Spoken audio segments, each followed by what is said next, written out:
Կրիստալային համով ջուր պատմական աղբյուրից տալիս են իրեն չի ուզում որ Սյունիք այդտեղից որ գյուղերի մասին են խոսում որ արդեն կանանց երեխաներին դուրս են հանում այդտեղից իրենք տեսան այդ կադրերը թե ինչպես են ադրբեջանցիները գալիս եւ ստորացնում դուրս հravirում մեր զինվորներին ինչը պիտի ստապեցնի որ մարդիկ դուրս գան հիմա չասեք տեսեք կան ինչ որ իրական վտանգը որը իրեն հիմա տեսեք այո իրանց տանը պետք է թուրքը մտնի, այդ նույն ոստիկանը իրական վտանգը, այդ որ ասեց ինձ բերման ենթարկեք, որ ես ասեցի թուրքը վաղուց գալու է ձեր տիկնոջը բռնաբարի, ինքը գիտի, որովհետև ինքը բարձրաստիճան Այսինքն բարձրաստիճան ոստիկան է, որ այնտեղ սպանում են, մորթում են, խոշտանգում են, իրեն չուզեց, բայց Զարուհի Պոստանջյանը ասեց Այդ տահաս վաղը գալու են քո տիկնոջը այստեղ բռնաբարեն թուրքերը, տեսակ ինչ միանգամից Ուրեմն այդ անձը ունի 3 որդի, ես նայել եմ իր կենսագրությունը ոստիկանության պաշտոնական կայքում 3 որդի ունի, կարծում եմ որդիներն էլ պետք է նաև ունենան ամուսնացած են, ընտանիք ունեն, կանայք ունեն, երևի թոռներ ունի աղջիկ Ուրեմն նորից եմ ես կրկնում, այդ բարձրաստիճան ոստիկանին ասում եմ, որ թուրքը չկասկածեք, եթե Վրաստանի դեպքում ինքը ուներ ժամանակ գումարով էքսպանսիան իրականացնել Բաթումի այսինքն Աջարայի շրջանում, տարածաշրջանում եւ այլ վայրերում, մեր մոտ թուրքը ժամանակ չունի։ Նա անելու է ցեղասպանության, բռնության միջոցով։ Չկասկածեք, որ նա վարձկաններ ունի, ինքը անձամբ չի գալու, Էրդողանը իր ազգականներով չի գալու դա անի։ Նա ունի վարձկաններ հատուկ, որոնք գալու են, որը մենք տեսել ենք դա Սիրիայում, Իրաքում, դրանց միջոցով է գալու բռնաբարի, կոտորի, գլուխը կտրի, բարձրաստիճան ոստիկաններ, ձեզ եմ ասում, որովհետև այս պահի դրությամբ այդ թուրքական լիրան, որը ձեզ 2 անգամ ավելացրել են ձեր աշխատավարձները, ձեր պարգևավճարները, դուք եք միակ պահապանը այս թուրքական խողովակի միջոցով ծրագրի իրականացման։ Այսինքն կառավարության առջև երեք չառաջորը շատ հանգիստ էր, հանդարտ էր, ով ինչ ուզում խոսում էր, հրապարակում էր, ոստիկանները կային, ոչ մեկի նկատմամբ ոչ բռնություն տեղի ունեցավ, ոչ մի այլ միջադեպ տեղի չունեցավ, բայց պարզվում է, որտեղ Նիկոլն է, արդեն բոլոր բարձրաստիճան ոստիկանապետերը Եվ իր ջանադրաբարը բաշարքը դուք միայն բարձրաստիճաններին եք ասում, բայց այնտեղ Կարմել Բերեթավոր այդ ոստիկանները, այդ ինչ ջանադրաբար, այդ ինչ ճիկերով Ես կմանրամասնեմ, ինչպիսի Կարմիր 2 Բերետավոր, այդ իրենց ջանքերը բոլորներ դնում են, հավանաբար իրենք են նկարում են, ցույց են տալիս, թե տեսեք, օրինակ մենք Զարուհի Փոստանջյանին, որ մցրեցինք այդ մեքենայի մեջ, ոնց ենք իրեն այնտեղ ծեծել, աշխշել, բրդել Եվ այլն, որ տեսեք մենք ինչ բռնություն կիրառեցինք, 2 Կարմիր Բերետավոր։ Դե ցույց տալը, այսինքն ցույց տամ, լավ, թևս ցույց տամ էսա։ Ես ասեմ, որ հիմա թողնում մեր օպերատորն է թողնում, Եթե սա երեք չի առաջ օրը անմիջապես այդտեղից հետո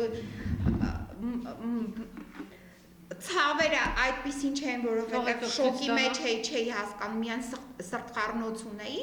Հիմա ահա որ ամբողջ մարմինս, ուսերս, թևերս, այտուցված, այսինքն հարվածած, բոլոր տեղը թողեք, քաշքշել են։ Ես ասեմ, որ տիկին Ինչ են արել։ Ես հեսա կպատմեմ, այսինքն ջանասիրաբար ինչով էին իրենք հավանաբար դա հետագայում, պետք է ցույց տան իրենց տիրոջը, հատկապես երևի Նիկոլին։ Ես հիմա կասեմ, որ Նիկոլի վերաբերմունքը, այսինքն այս գործակալի Կասեք, ես ավելացնեմ, որ միայն թևը ցույց տվեց տիկին Ոստանջյանի ողջ մարմինը այդ վիճակում է, այսինքն երեք ես եղել եմ դատաբժշկության դրսևորումներ Դատաբժշկի մոտ եմ եղել ամբողջ արձանագրված է եւ համապատասխան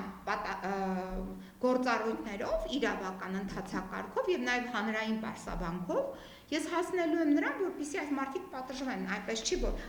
բոլորի դեմքերը լավ հիշում եմ, բոլորին գիտեմ, նենց որ հետապնդելու եմ մինչև վերջ, հարցը դա չէ։ Եվ դա մենակ իմ հարցը չէ եւ սա ես այդ կոնտեքստում էլ չեմ ինձ հիմա ուրիշ հարց է բռնությունը ոչ միայն մեքենայի մեջ հետո ոստիկանությունում պատմեք թե ինչ է տեղի ունեցել ոստիկանությունում հիմա կանրադառնամ ասածս հետեւյալն է որ ցանկացած տիպի իր գործակալի գործունեություն այսօր սպասարկվում է միայն ես ֆիզիկական սպասարկումն եմ ասում, ֆիզիկական անվտանգությունն եմ ասում,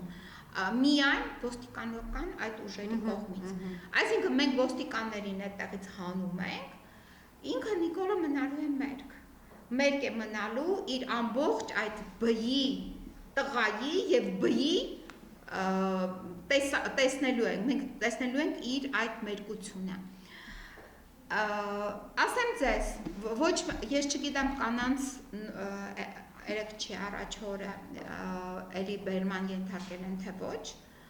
համենայն դեպս լրատվական լրահոսից այդպիսի բան չտեսա, որ այլ կանանց նույնպես բերման են ենթարկել։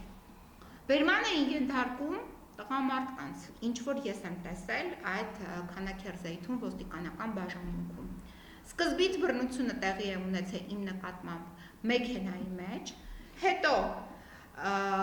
բերեցին ինձ թողեց։ Այսինքն մեքենայի մեջ ձեզ քաշքշում են, հարվածում են, այո, հեռախոսս էին ուզում վերցնեին, քաշքշում, հարվածում, բրթեցին, հրեցին երկու ոստիկաներ, երկու կարմիր բերետավոր։ Իրենք այդ ժամանակահատվածում ձեզ նկարում են։ Ինչ էին անում, որպեսզի ես իրենց չկարողանայի նկարեի, իրենք վերցնեին իմ հեռախոսը։ Եվ հեռախոսի համար իրենք, որովհետև հեռախոսի մեջ բաներ կար, երևի մտածեցին նկարվել է, իրենց բռնության հետ կապված, կիրառված։ Ուզում էին վերցնեին հեռախոսը իմ ձեռքից։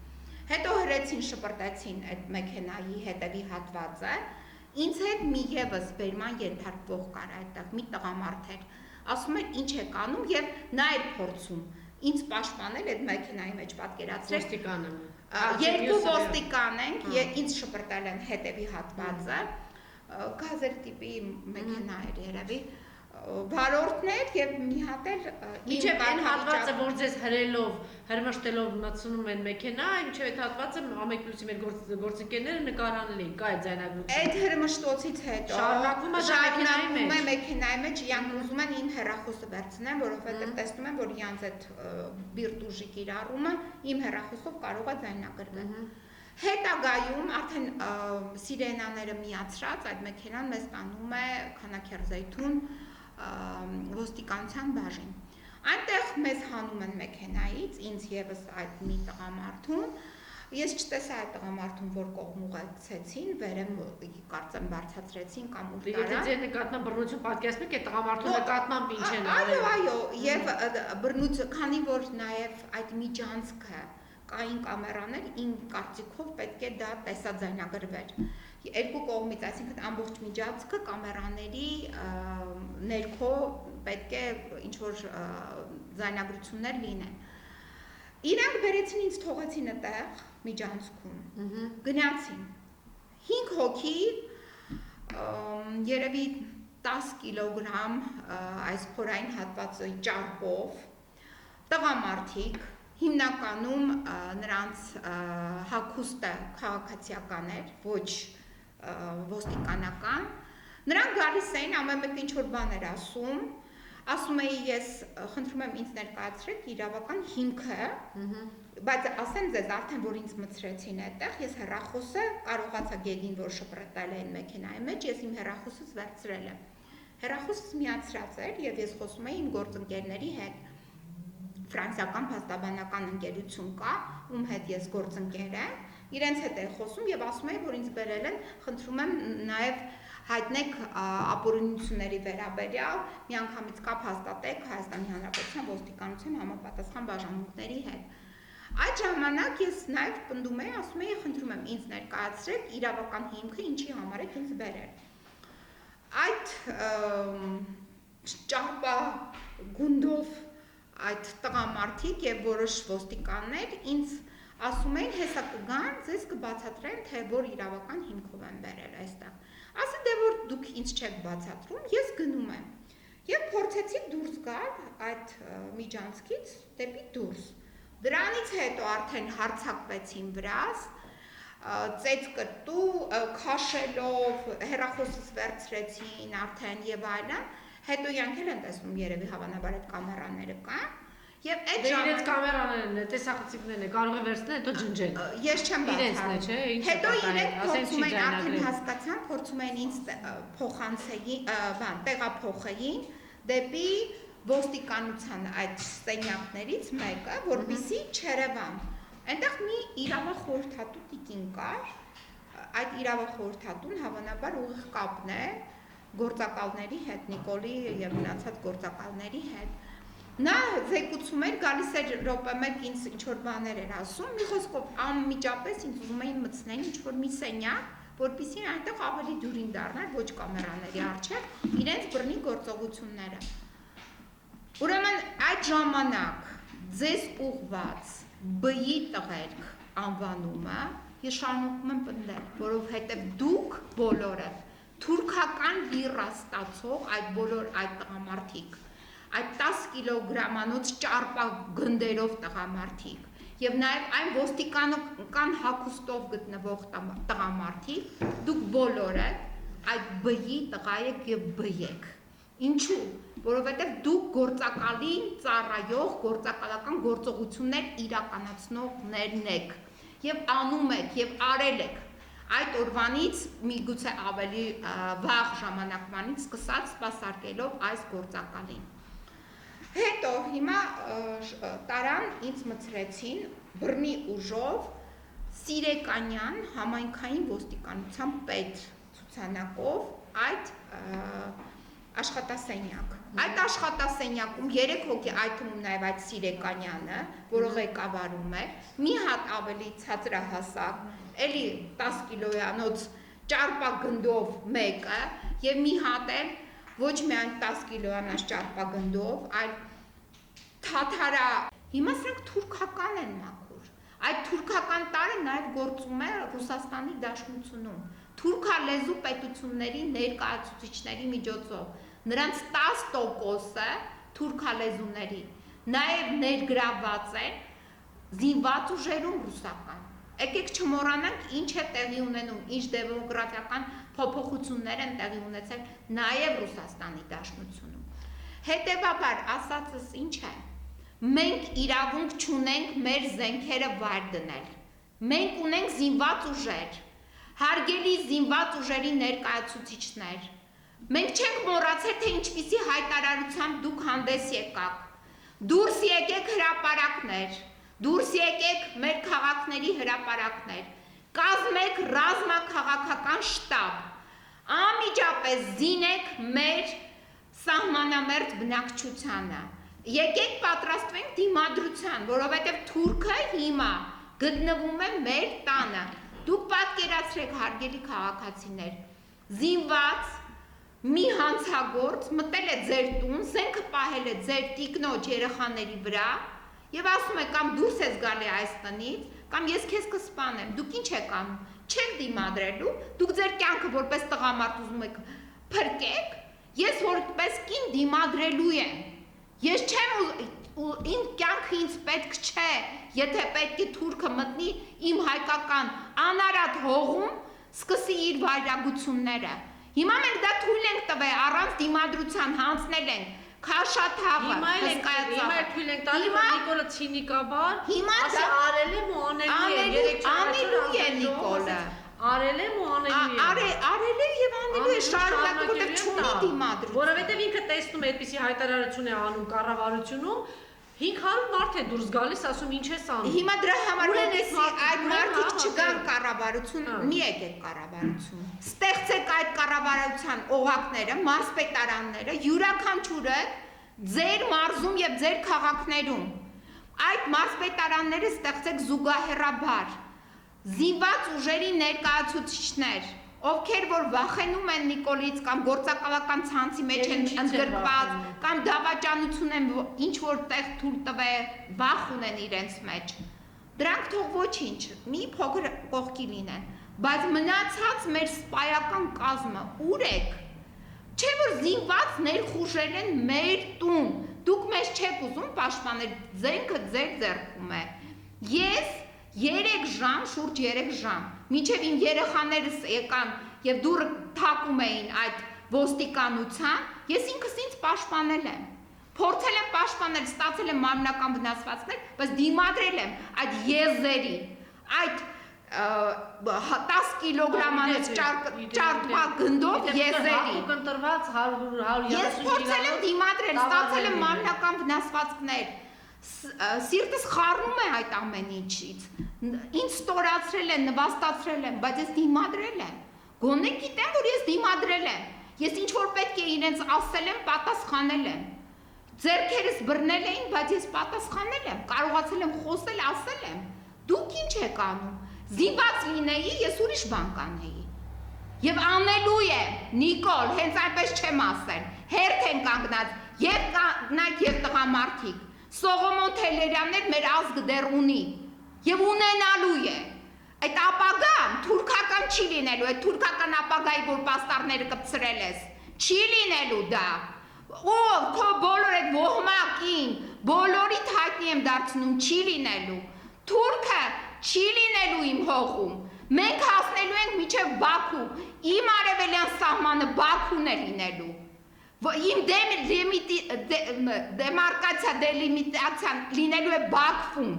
սահմանազատունը իմ դա է, ինչ Ադրբեջանի խորհրդային հանրապետություն,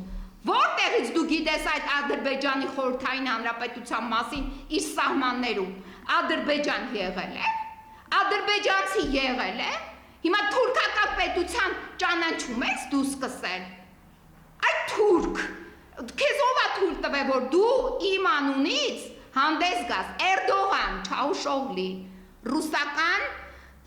դաշնության ներկայացուցիչներ, եթե դուք թուրքերի հետ սիտուատիվնի պարտնյոր է, մենք թուրքերի հետ պարտնյոր չենք լինելու, ով որ կհաշտվի թուրքի հետ դուք հաշտվել եք, եկել եք 200 տարի մեր հողը, պարբերաբար թուրքի հետ հաշտվել եք, զիջել եք մեր տարածքներից, ընդհուպ մինչև Կոնստանտինապոլիսն եք զիջել, և հենց այնպես չէ այսօր Էրդողանը Ստամբուլ այդ նեղուցը բացում, որպեսզի ձեզ զրկի ընդհանրապես հնարավորություններից, Պուտինը վերջերս ասեց, որ ինքը կկոտրի բոլոր, կջարդի բոլոր այննանց Այսօր թուրքը ամենակարևոր հավակնություն ունեցողն է, այդ նույն տարածքի նկատմամբ, որը ձեր համար ամենակարևոր պատնեշն է, այդ նույն տարածքի նկատմամբ, այդ չհասակ առաջին համաշխարհային պատերազմում հարգելի ռուս բարեկամներ, չհասակ ձեզ խաբեցին, բերեցին ներդրեցին բոլշևիկներին, բերեցին ներդրեցին տարբեր կարգի այդ գլոբալիզացիայի ներկայացուցիչների, չթողեցիք, որ հասնեիք պոլիս, պոլիսը ամենակարևոր կետն է, պղծեց պոլիսը Էրդողանը, Սուրբ Սոֆիան դարձրեց մզկիթ, և դուք ձեն չհանեցիք, դա նաև ձեր արժեքն է, ձեր հավատի արժեքն է, ձեր հավատի արժեքի տաճարն էր, Պեսկովը ասեց դա իրենց գործն է, այսինքն Էրդողանի գործն է, պղծեց հիմա էլ Էրդողանի գործն է, այո, Ստամբուլ այդ նեղուցը կբացի և ձեր հլը հարց է ձեր այդ նավերը Բոսվորի և այդ նեղուցներով կանցնի, թե ուր կմնա և դուք ինչ անկլավ կդառնաք, շատ մեծ հարցականի տակ է այդ ամենը։ Նորից ձեր կոչը, ինչ կոչ եք անում։ Իմ կոչը չեք հավատում, լավ եք անում, ճիշտ մի րոպե, եթե չեք հավատում նախկիններին, ճիշտ եք անում, լավ եք անում, հիմքեր ունեք չհավատալու։ Եթե ուզում եք հասկանալ, ինչ է տեղի ունենում, դուք ինքներդ նախաձեռնեք առանց հավատալու նախկիններին, այդ խմբերը ինքներդ կառավարություն դարձեք և պահանջեք զենք 1988-ից մինչև 90-ականների սկիզբը 91 թվական մենք չունեինք զենք, այդ ժամանակ զինաթափվեց խորհրդային բանակը և խորհրդային բանակից ստեղծվեց ՀԱԲ-ը, ՀԱԲ-ը առաջին ջոկատներն էին, ես կարող լավ չեմ ասում, ես երեխա եմ եղել, ես ինչ-որ կարդացել եմ այդտեղից գիտեմ և ինչ-որ իմ ծնողներն են ինձ փոխանցել այդտեղից գիտեմ որոշ բաներ, բայց Ցավում եմ, զինված ջոկատներ ստեղծվեցին, որը հիմք դարձավ ապագա բանակի։ Հիմա քանի որ բանակը մեր, որը կա, որը մարտունակ է։ Բանակին կոչ անեք, Ես արեցի, բանակին ասեցի, միջին սպայական կազմը թող ինքն էլ իջնի հրապարակ, քաղաքական գործիչների հետ միասին ներկայացում, ովքեր որ քաղաքական հայտ են ներկայացնում, կարևոր չի նախկին է։ Եթե նախկինի հետ չեք ուզում, մի արեք նախկինի հետ, նորերը կան, 35-ամյա, 40-ամյա մարդիկ կան, ովքեր խելքները աշխատում են, նրանց ներգրավեք։ Տիկին Փոստան ջան, դուք կարծում եք հիմա այս պահն է նախկին ու ներկայի պահն է, նախկին ներկայացելով այս տակակները եկան երկիրը հանձնեցին թուրքերին, հիմա դուք էլ իրենց ասածն եք կրկնում։ Ես նախկին ներկայի հարց այլևս գոյություն չունի։ Հայաստանը այս մարդը նախկին ներկայացնող ջան, ես դրա համար ասում եմ, բայց կա այդպիսի մեր մոտ, հաստատ գիտակցում, ասենք իրանց տխմարների գիտակցումով տանկ։ Դուք ամբողջ երկիրը հանձնեք, ինչա մի դեբիլ նստած մտածում է, որ նախկինը չէ, նախկինը պահելը կարող է նախկինի հետևից գնալ, մյուսի հետևից գնալ, մյուսի հետևից գնալ։ Քանի որ հիմա ես ձեզ ասեմ, քանի որ նախկինը ինչ նախկինը 6 ամսվա ընթացքում նախկիններից այդպես են ասում, չի կարողացել կազմակերպել այդ ամենը։ Կարող է խելքի կան նախկին 1000 հոգի մի վարքան էլի Անջելա ջան, ես նախկիներին ես ոչ ես շատ լավ գիտեմ նախկիների հարցը չէ։ Մենք դեռ 44 օրյա պատերազմի օրերին, որ հավաքվում էինք այդ քաղաքական ուժերով, ովքեր որ ակտիվ են եւ գործերի մեջ են, այդ ժամանակ 17 չէին, երևի ավելի շատ էին, հստակ ունեինք որոշում ստեղծել ռազմաքաղաքական շտաբ, ներգրավելով մեջը բոլոր նրանց, որ անունները դրանց նախկին չէր, ներկա չէր, այդ բոլոր նրանք, ովքեր ունեն փորձ, ովքեր աշխատել են բարձրաստիճան զինվորականներ, եղել են բարձրաստիճան պետական պաշտոնյաներ եւ այլն, դա չեղավ, նրանք չհավաքվեցին, չի եղել հիմա, 6 ամսվա ընթացքում նորից չի եղել, հիմա ես որպիսի նախկինները, եթե կարողանում են, թող հավաքվեն, ստեղծեն, հռչակեն ժամանակավոր կառավարություն եւ գործեն, պաշտպանեն մեր հայրենիքը եւ ազգը, հայրենիքը բռնազավթումից, ազգը ցեղասպանությունից։ Հիմա եթե դա տեղի չի ունենում, էլի չեն հավաքվում այդ նախկիններ ասածը։ Դա համար կոչս հետևյալն է՝ միջին սպայական կազմի ներկայացուցիչներ։ Դուք գիտեք ավելի լավ, որտեղ դուք եք այդ սահմաններին կանգնած։ Դուք ամեն ինչ ավելի լավ գիտեք, քան ցանկացած գեներալ, այդ գեներալներից որևիցե մեկը։ Ճիշտ է, կյանքը կարևոր է, կյանքը արժեք է, բայց ոչ մի գեներալ 44 օրվա պատերազմի ժամանակ չի զոհվել։ Այսինքն պատերազմ իրական չի եղել։ Դա եղել է բեմադրություն, բայց գոնե մի սպա ինքնասպանել չի եղել։ Սա գիտեք ինչ ողբերգություն է մեր համար։ Հակոբյանը ճիշտ ասեց, որ եկել էին սահմանին եւ հայհոյելով, ստորացնելով, հա, մեր զինվորականներին դուրս էին շպրտում, ասեց, այդ տեսարանից հետո պիտի պաշտպանության նախարարն ու գեշտաբի պետը առնվազն ինքնասպանություն գործեին։ Այսպիսի ստորացուցիչ վիճակում մեր բանակը երբևէ չի անում։ Հիմա քանի որ նրանք չեն անում, վերնախավը չի անում, ոստիկանությունը լծվել է այդ բի ոստիկանի մասին տվեք խոսեմ, փաստորեն գիտեք ուրեմն երկիրը նվիրեցին, այսքան մարդ կոտորեցին, գալիս տանում են, այս տականքը ես ազգանունը կուզենայի, որ դուք ճշտեիք ասեք, որտեղ ես խոստանում եմ անդադ գրել է տականքի անունը, փաստորեն փոխոստիկանապետ է, որտեղ այդ կադրում կա, որ ասում է տարեք, զառային տարեք, հետո պարզ է, որ դրանից հետո ինքն է հրահանգել, որ ձեզ ստորացնեն բռնություն կիրառեն, հա, ոստիկանության այդ սենյակում, որ դուք ասեցիք այդպիսի բաներ է եղել։ Փաստորեն այս տականքը, այս ամեն ինչ եղել ինքը չի հուզվում, բայց իրեն երբ որ ռեալ իրական ասում ես այդ տականքը, ասենք թուրքը գալի է կնոջը բռնաբարի, մարդը տեսեք, մարդը արդեն ինչ այլանդակությունների է պատրաստ, ինքը արդեն իբրև թե բան է, էլի, տեսեք, տղամարդ է, տեսեք, չգիտեմ ով է։ Հիմա իրեն եմ ասում, այ բի տղա, կնոջդ մոտ էիր ուզում քեզ ցույց տայիր։ Միևնույն է, հարգելի տիկին, ես ձեզ չեմ ուզում վիրավորել, բայց ձեր ամուսինը սպասարկում է, որ այդ թուրքը գա եւ ձեզ բռնաբարի, ոչ միայն ձեզ։ Հավանաբար հարսեր ունեք, գիտեմ 3 որդի ունեք, թոռներ ունեք։ Ձեր որդիների գլխատելու են, ձեզ էլ այդպիսի ձեր նկատմամբ այդպիսի գործողություններ իրականացնեն։ Շնորհակալություն, դուք դիմել եք, չէ՞, ոստիկանություն, բայց ես չեմ կարծում, որ ինչ-որ բան։ Իդեպ, այստեղ ճիշտ են գրում մարդու իրավունքների պաշտպաններ, մարդու իրավունքի գրասենյակի մասին չեմ ասում։ Այնտեղ թափ-թփուկ մի շարք այդպիսի բան կազմակերպություններ կան, արձագանքել են, թե չէ։ Իոնիսյան, այնտեղ այդ բոմժերի ինչ-որ մեծ հավաքածուներ կան։ Ուրեմն ես արդեն 3 տարի է, ինչ այս տեղափոխությունը տեղի ունեցավ։ Իրավապաշտպան կազմակերպություն, այսինքն ինչ որ մենք, եթե ես նախկինում մտածում էի, որ եւ ճիշտ էի, որ պետական մեր կառույցների մեջ միակ քննությունը, որը հանձնել էին, դա մեր հայկական զինված ուժերն էին, որը 2016 թվականին իրենց արժեվ դրված առաջադրանքը կատարեցին եւ փրկեցին մեր պետականությունը եւ մեզ։ Մինչ այդ հանրային ոլորտում ես մտածում եմ, որ քիչ թե շատ մենք ունենք լրատվամիջոցներ, այդ շատ կարևոր սեգմենտները պետության համար,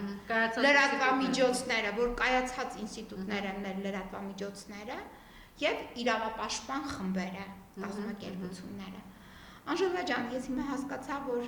կայացած լրատվական միջոց որպես այդպիսին, որը կարող է տրամադրել խոսք տարբեր ոլորտի մարդկանց, այդ թվում ինձ, որը